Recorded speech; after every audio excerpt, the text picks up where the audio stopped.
Ito na ngayon ang ating planted tank, 15 gallon. Mukha namang buhay pa naman sila. At nakikita ko na rin yung iba na pwede ko na rin itrim para sila ay ilipat na rin dito sa baba. Hindi ko pa nakita yung iba. Pero nandyan lang yan sila. Sana nandyan. Namatayan ako ng knee-right snail.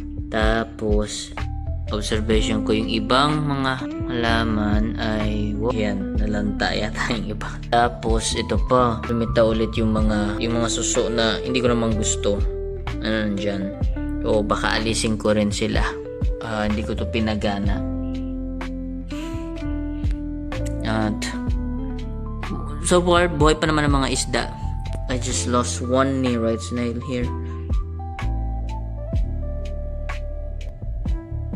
Dito yung part na namatayan ako ng isang shrimp. Ito na yung aquarium na 15 gallon. Ayan. O, marami din na yung pinagbago. Tinubuan na ako dito ng hair algae. Tinubuan na ako talaga. Tinubuan na dyan ng hair algae. At ayan na, may mga makikita na tayo mga bebes, mga juvies. Yan. Itong mga maliliit na yan, ang bilang ko ay nasa 7. Yan. Halos maabot yan ng 7. Yan, ganyan. At ito si Mama Fishy. Ayan si Mama Fish. Ayan ang mga baby niya. At meron pa siyang maliit na baby dyan eh. 3 yun. Bali, ang isda na dito ngayon sa aquarium na to ay 11. Kung may namatay man, yon. At least ang last count ko ay 11. At may malaki na rin pinagbago. May mga part na hindi ko na na-appreciate na pinabayaan ko na lang.